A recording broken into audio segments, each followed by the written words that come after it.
Still Packin' Pilot, back with another video. Today, we tell the story of a handgun, a concealed carry firearm that has caused me more videos than any other gun in my entire collection. The Shadow Systems CR920.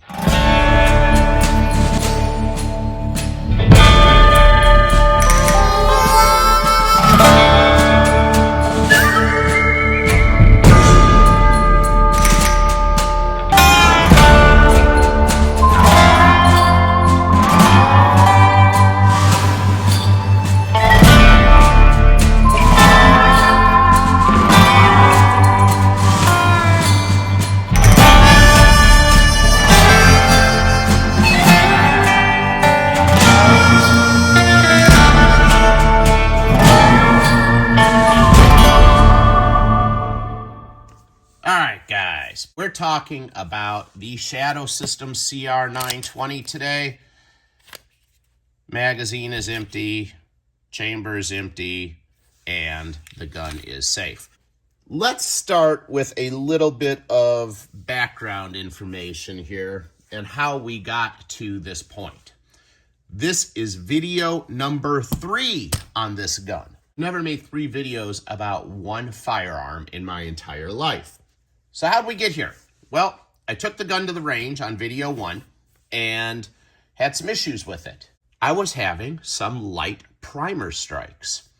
And there was a YouTube subscriber, and I cannot remember his name. It's killing me. I'm very sorry. He left a comment and asked me if I had my barrel replaced. And I'm like, what are you talking about? Did I have my barrel replaced? And he's like, well, there's new barrel replacement for the CR920. So this is the new barrel. The old barrel they called the butt barrel, and it has a vertical line across the top of the barrel. This barrel, and yes, the gun is dirty. I've not cleaned it yet because I just got back from the range, but we'll get to that in a minute. This barrel is the brand new barrel. I contacted Shadow Systems as the subscriber told me to. In a couple of weeks, they sent me a new barrel. I had the firearm complete with the new barrel in it. And today, we're going to talk about how it worked. Spoiler alert, the gun functioned flawlessly. The reliability after I put in the new barrel from Shadow Systems that they sent me for free was 100%. No issues. So I tip my hat to Shadow Systems on a job well done. That seems to have fixed all of the reliability issues with this pistol.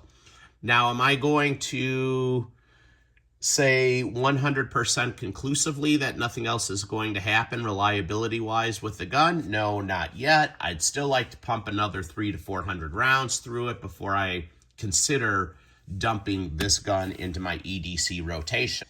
Is it the best concealed carry option? Well, let's do a quick walkthrough of the actual pistol itself, because I already said that this gun is now 100% reliable. So let's start at the barrel and we'll work our way aft.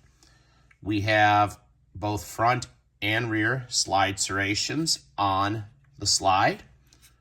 We have the stippling and these gas pedal index points right here, which are ambidextrous.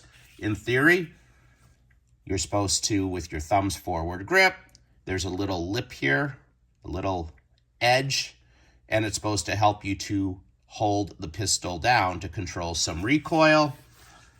I think those are a little more of a novelty, to be honest with you.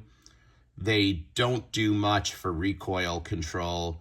The gun is only 17 ounces, which is a great thing because it's light, and it is, when you carry the gun, you barely even realize you have a gun on you. It's very comfortable. That being said, the drawback to a light pistol is that it's going to be a little bit snappier. And I see what Shadow Systems was trying to do with these gas pedal index points, but it's just not quite enough. The gun is going to snap, and that's fine. And you just get right back on with your follow-up shots, and it still functions great. It's no issues at all. The sight on the front, excellent sight, high visibility, and we also have the blacked out rear combat sight. I did put a Holosun 507K on this gun. As you can see, I went with a green dot over a red dot because I think the green dot is much better for daytime shooting, and it does co-witness with the sights quite well. We do have a reversible magazine release. It is not ambidextrous, but it is reversible. This is a gun that many people call a Glock clone. Let's talk about that for a minute. The gun will fit into a Glock 43 holster. However, it is not a Glock 43. This holds 13 rounds. And as you can see, the magazine is basically a double stack that tapers up into a single stack, very similar to a SIG 365 magazine. Why do I say it's not a Glock clone? The internals of the gun are very similar to a Glock, which is great. That's what you want, because what are Glocks known for? They're known for their reliability, right? However, that's kind of where the similarities stop. The stippling on the frame is very different, and it's much better. The stippling is great. It's aggressive, but it's not going to give you tummy burn if you appendix carry, and it's not aggressive enough to rub on you to irritate your skin when you're carrying this pistol. The frame, the angle is completely different. This is a 1911 grip angle. It has a much higher beaver tail. As you can see, it extends much further aft, which is supposed to be better for recoil control. On the slide, we have iron sights instead of the plastic shit that Glock gives you. And the trigger is different. Now, this trigger is a very interesting trigger. Let's see if I can do this. I'm going to do this left-handed so that you guys can get a good view, even though I'm a right-handed shooter. The trigger is heavier than a Glock. Probably about 2 to 2.5 pounds heavier. So you've got your take-up right here, and then you got even more take-up right there. I feel like that's where the trigger should break, is before I get to that second round of take-up. And then significant amount of more pressure. I feel like this trigger is probably around 7 to 7.5 pounds. You have a crisp break once you finally get there. The reset is great. The reset is crisp, it's audible, it's tactile, but then you've got more take-up, that second round of take-up, and I mean, you can look at my finger. It's a fair amount of pressure I'm putting on the trigger, and it hasn't broke yet. And there's the break. Again, one more time. I love the reset. Not such a big fan of the actual trigger pull itself.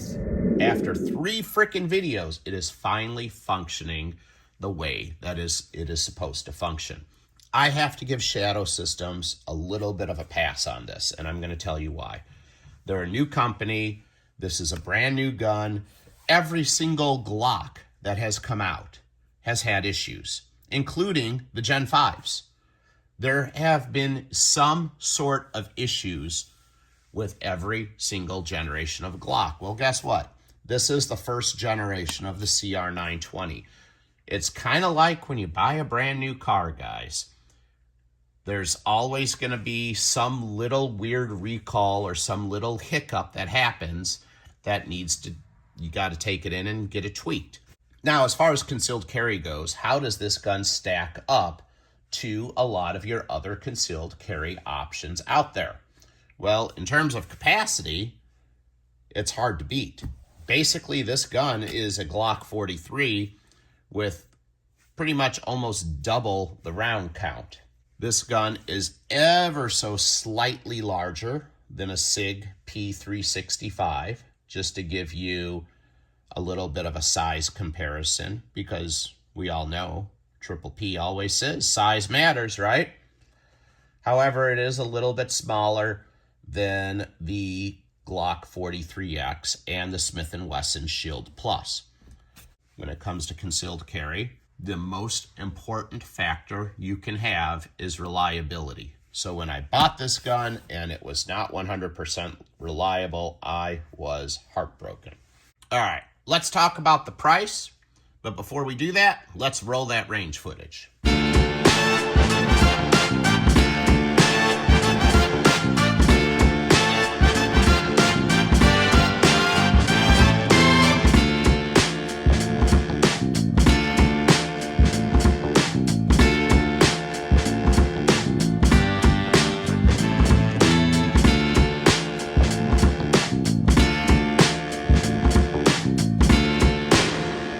Is this the best concealed carry option out there? I don't know how to answer that question.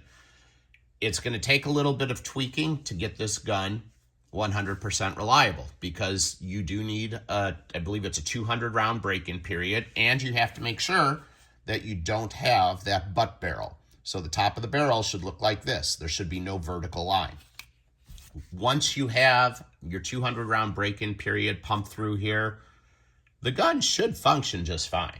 As far as the best concealed carry option out there, that's a question that only you can answer, though, because I can tell you that this gun is going to set you back somewhere around $700. So that's essentially $100, $150 more than several other concealed carry options out there, like the Glock 43, the 43X, the Shield Plus, the SIG P365.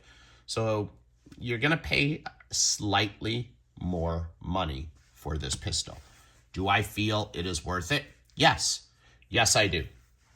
This gun, I think, feels much better in my hand than any of those other pistols. And I have a Shield. My wife, Mrs. Triple P, carries a Glock 43. And I also have a SIG P365. I really like that I have an optic on here as well. Is that worth the extra $100 to $150, $200 more for the gun? That's a question that only you can answer. I think it is. Would I make this purchase again? Yes, I would. I think it's a great gun. And I promise you guys, this was my final video on the Shadow Systems CR920. We can finally put this saga to bed 3 videos later, and we have a great pistol. Thank you for watching, guys. I am the Pistol Packing Pilot, and I am out.